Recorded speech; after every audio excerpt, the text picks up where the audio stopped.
నమస్కారం, సంగ్రహ స్టూడియోస్కి స్వాగతం. హెడ్లైన్ చూద్దాం.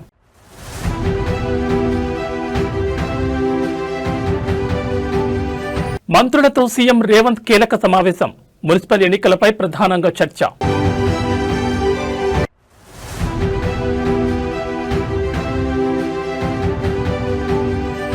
ఈరోజు ఢిల్లీకి మంత్రి లోకేష్, కేంద్ర మంత్రులతో కీలక భేటీ.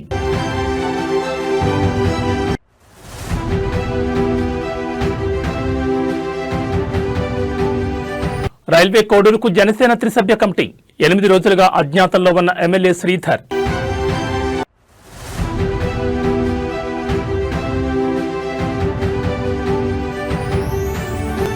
మంత్రి అంబటి రాంబాబుపై ఇంటిపై దాడి.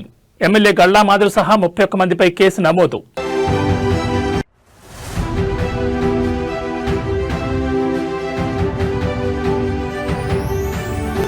శ్రీశైలం బ్రహ్మోత్సవాలకు పకడ్బందీ ఏర్పాట్లు.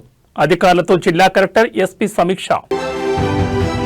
ఇక డీటెయిల్స్ చూస్తే తెలంగాణ ముఖ్యమంత్రి రేవంత్ రెడ్డి నేడు పార్లమెంట్ నియోజకవర్గాల ఇన్ఛార్జీలతో సమావేశం కానున్నారు. ఈ సమావేశంలో డీసీసీ చీఫ్లు, ముఖ్య నేతలు కూడా పాల్గొంటారు.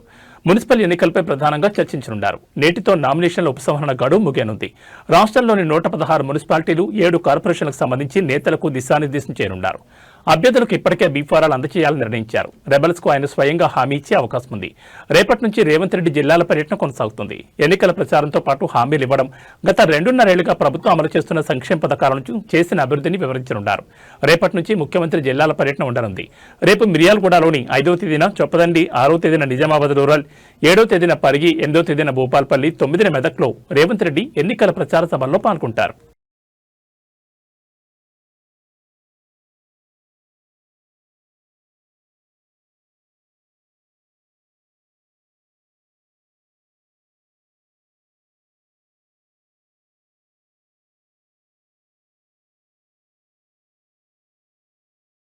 నేడు ఢిల్లీకి మంత్రి నారా లోకేష్ బయలుదేరి వెళ్లనున్నారు. ఈ రోజు మంత్రివర్గ సమావేశం అనంతరం లోకేష్ ఢిల్లీకి బయలుదేరి వెళ్లనున్నారు. ఈ రోజు రాత్రికి ఢిల్లీలోనే బస చేయనున్న మంత్రి నారా లోకేష్ పార్లమెంట్ సభ్యులతో భేటీ అవుతారు.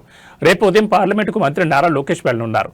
పలువురు కేంద్ర మంత్రులను కలవనున్న మంత్రి నారా లోకేష్ రాష్ట్రానికి సంబంధించిన పలు ప్రాజెక్టులు, నిధుల విడుదలపై చర్చించనున్నారు. అలాగే రాష్ట్రంలో జరుగుతున్న రాజకీయ పరిణామాల గురించి కూడా వివరించనున్నారు. అనంతరం రేపు అర్ధరాత్రికి ఉండవల్లి నివాసానికి మంత్రి నారా లోకేష్ రానున్నారు.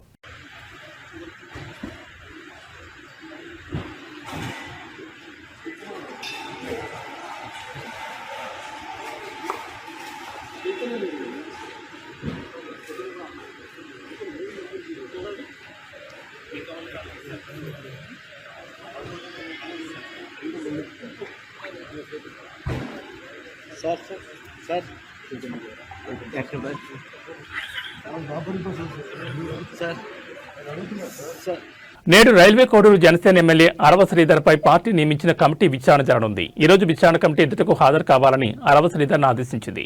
రైల్వే కోడూరు ఎమ్మెల్యే అరవ శ్రీధర్ తనను మోసం చేశారంటూ ఒక మహిళ ఆరోపించిన సంగతి తెలిసిందే. దీంతో జనసేన త్రిసభ్య కమిటీ నియమించింది. ఈ రోజు పార్టీ నియమించిన త్రిసభ్య కమిటీ రైల్వే కోడూరులో పర్యటించనుంది.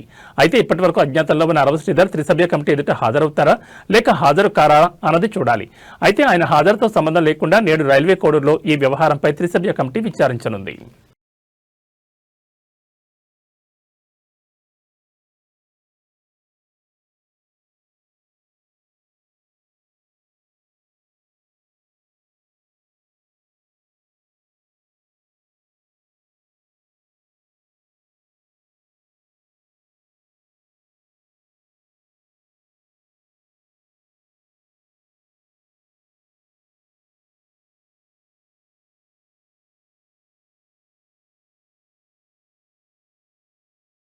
మంత్రి నారాయణ బృందం లండన్లో పర్యటిస్తోంది. ఈ సందర్భంగా లండన్ నగరానికి సంబంధించిన మాస్టర్ ప్లాన్, అభివృద్ధి ప్రణాళికలు, రవాణా సౌకర్యాలపై బృందం అధ్యయనం చేసింది. City of London corporation planning and development director Gwyn రిచర్డ్స్తో సమావేశమవగా ఆయన లండన్ మాస్టర్ ప్లాన్పై పవర్ పాయింట్ ప్రజెంటేషన్ ఇచ్చారు. అనంతరం మంత్రి బాటర్సీ పవర్ స్టేషన్ను సందర్శించారు. అమరావతిలో పర్యాటక ప్రాజెక్టులు, రివర్ ఫ్రంట్ అభివృద్ధి, అంతర్జాతీయ క్రీడా నగర నిర్మాణం కోసం పలు ప్రాంతాలను పరిశీలించడం ఈ పర్యటన ముఖ్య ఉద్దేశం. కాగా సోమవారం బృందం లండన్ చేరుకోగా మొదట లండన్ సిటీ మినియేచర్ ద్వారా నగర నిర్మాణ తీరును పరిశీలించారు. అదేవిధంగా బ్యాటరీస్ పవర్ స్టేషన్ సందర్శించారు. దశాబ్ద కాలం పాటు విద్యుత్ ఉత్పత్తి చేసి మూతపడిన పవర్ స్టేషన్ ను ప్రపంచ ప్రసిద్ధ పర్యాటక కేంద్రంగా ఎలా అభివృద్ధి చేశారని అధికారులను అడిగి తెలుసుకున్నారు. అదేవిధంగా థేమ్స్ నది ఒడ్డున అత్యంత సుందరంగా ఆహ్లాదకర వాతావరణంలో ఐకానిక్ భవనంతో పాటు పర్యాటకుల గమ్యస్థానంగా బ్యాటర్సీ పవర్ స్టేషన్ ను తీర్చిదిద్దారని మంత్రి అభిప్రాయపడ్డారు. అమరావతిలో సైతం పర్యాటక ప్రాజెక్టులు పెద్ద ఎత్తున అభివృద్ధి చేయాలని ప్రభుత్వం భావిస్తున్నందున థేమ్స్ నది రివర్ ఫ్రంట్ ను పరిగణలోకి తీసుకునే అవకాశాలపై సంబంధిత వర్గాలతో చర్చించారు.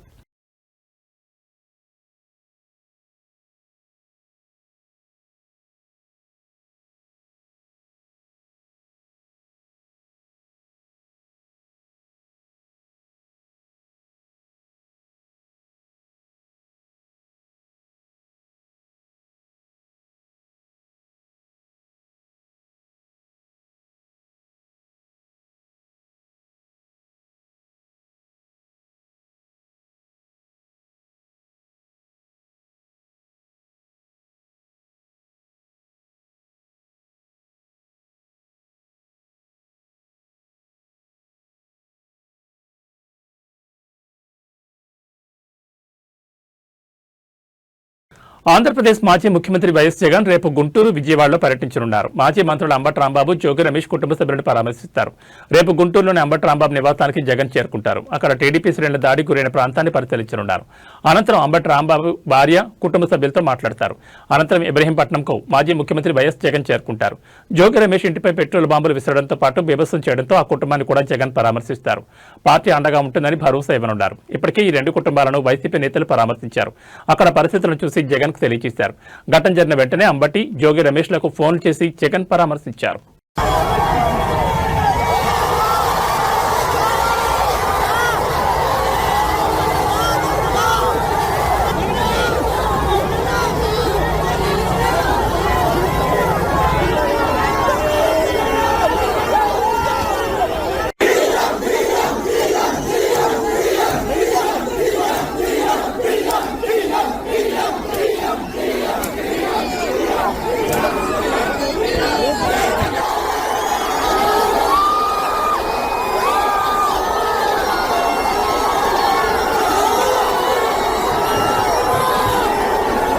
వైఎస్ఆర్ కాంగ్రెస్ పార్టీ సీనియర్ నేత మాజీ మంత్రి అంబటి రాంబాబు ఇంటిపై జరిగిన దాడి ఘటనలో పోలీసులు కేసు నమోదు చేశారు. అంబటి రాంబాబు తన న్యాయవాది ద్వారా పట్టాభిపురం పోలీస్ స్టేషన్లో ఫిర్యాదు చేయగా దాని ఆధారంగా మొత్తం 31 మంది టీడీపీ నాయకులు, కార్యకర్తలపై కేసులు నమోదయ్యాయి. ఫిర్యాదులో టీడీపీ కార్పొరేటర్ వేములపల్లి శ్రీరామ్ ప్రసాద్ తో పాటు పలువురు పార్టీ నాయకులు, కార్యకర్తలు తన నివాసంపై దాడి చేసి కార్లు, ఫర్నిచర్ను ధ్వంసం చేశారని అంబటి రాంబాబు పేర్కొన్నారు. ఈ ఘటనకు సంబంధించి పట్టాపురం పోలీసులు బిఎన్ఎస్ సెక్షన్ కింద కేసు నమోదు చేశారు. ఈ ఘటనలో గుంటూరు పశ్చిమ ఎమ్మెల్యే గళ్లా మాధవి, ఆమె భర్త రామచంద్రరావుపై కూడా కేసులు నమోదు చేసినట్లు పోలీసులు వెల్లడించారు. దాడి ఘటనపై విచారణ ప్రారంభించిన పోలీసులు సంబంధిత ఆధారాలను సేకరిస్తున్నారు. ఇక మరోవైపు సీఎం చంద్రబాబుపై అనుచిత వ్యాఖ్యలు చేసిన కేసులో అంబటి రాంబాబును పోలీస్ కస్టడీకి అప్పగించాలంటూ నల్లపాడు పోలీసులు దాఖలు చేసిన పిటిషన్పై నేడు గుంటూరు కోర్టులో విచారణ జరగనుంది. ఇప్పటికే రాష్ట్ర వ్యాప్తంగా అంబటి రాంబాబుపై పలు కేసులు నమోదయ్యాయి. కోర్టు పోలీస్ కస్టడీకి అనుమతిస్తే ప్రస్తుతం రాజమండ్రి సెంట్రల్ జైల్లో ఉన్న అంబటి రాంబాబును విచారణ నిమిత్తం నల్లపాడు పోలీసులు గుంటూరుకు తీసుకొచ్చే అవకాశం ఉంటుంది. ఈ పరిణామాలతో రాష్ట్ర రాజకీయాల్లో ఉద్రిక్తత నెలకొంది.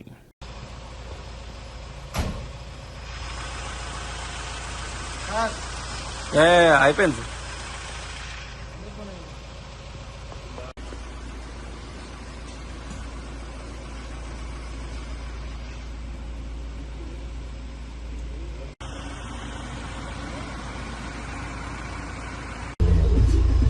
అబ్బాయి చేశారు.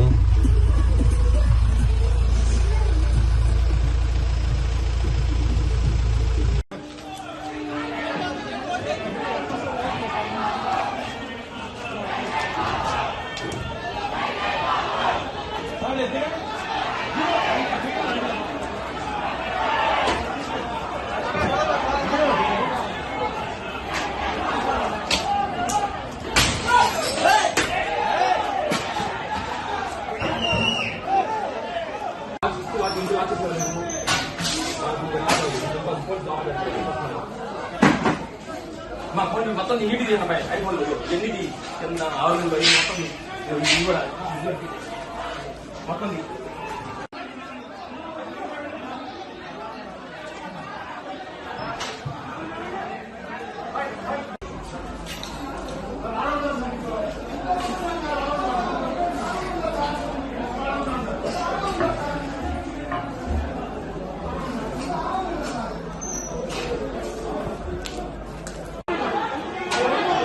నెల్లూరు జిల్లా వైసీపీ నేత కాకాని గోవర్ధన్ రెడ్డిపై 2 కేసులు నమోదయ్యాయి. ముఖ్యమంత్రి చంద్రబాబు, మాజీ మంత్రి సోమిరెడ్డి చంద్రమోహన్ రెడ్డిపై అనుచిత వ్యాఖ్యలు చేశారని కాకాని గోవర్ధన్ రెడ్డిపై టీడీపీ నేతలు ఇచ్చిన ఫిర్యాదుతో ఈ కేసులు నమోదయ్యాయి.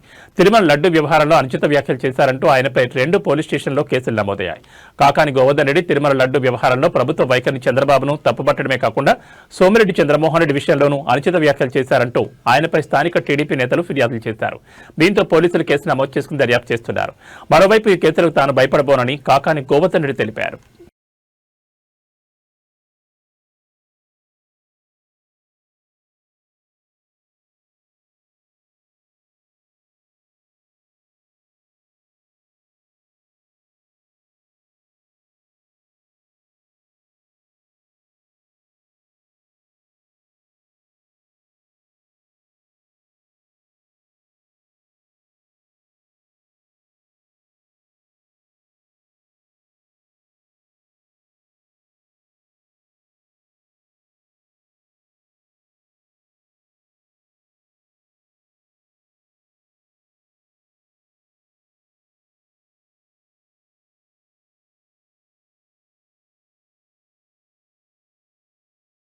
ప్రముఖ శైవ క్షేత్రం శ్రీశైలంలో నిర్వహించనున్న మహాశివరాత్రి బ్రహ్మోత్సవాల ఏర్పాట్లను నంద్యాల జిల్లా కలెక్టర్ రాజకుమారి గనియా, జిల్లా ఎస్పీ సునీల్ శరణ్ మరియు ఎండోమెంట్ కమిషనర్ రామచంద్ర మోహన్ సోమవారం క్షేత్రస్థాయిలో పరిశీలించారు. భక్తులకు ఎలాంటి అసౌకర్యం కలగకుండా అన్ని శాఖల సమన్వయంతో ఏర్పాట్లు చేయాలని అధికారులను ఆదేశించారు. భక్తుల రద్దీని దృష్టిలో ఉంచుకుని క్యూలైన్లలో త్రాగునీరు, మజ్జిగ సౌకర్యం నిరంతరాయంగా అందేలా చూడాలని కలెక్టర్ సూచించారు. ఎస్పీ సునీల్ శరణ్ మాట్లాడుతూ ట్రాఫిక్ ఇబ్బందులు తలెత్తకుండా పార్కింగ్ స్థలాలను కేటాయించామని, ఘాట్ రోడ్లో భద్రతను పటిష్టం చేస్తున్నామని తెలిపారు. భారీ సంఖ్యలో పోలీసు బలగాలను మోహరిస్తున్నట్లు పేర్కొన్నారు. సామాన్య భక్తులకు త్వరగా దర్శనం కలిగేలా దర్శన వేళలు, ప్రత్యేక క్యూలైన్లపై ఎండోమెంట్ కమిషనర్ అధికారులకు దిశానిర్దేశం చేశారు. ఉత్సవాల సమయంలో క్షేత్ర పరిసరాల్లో పారిశుద్ధ్యం లోపించకుండా చూడాలని, అలాగే ముఖ్య కేంద్రాల్లో వైద్య శిబిరాలను ఏర్పాటు చేయాలని అధికారులకు స్పష్టం చేశారు.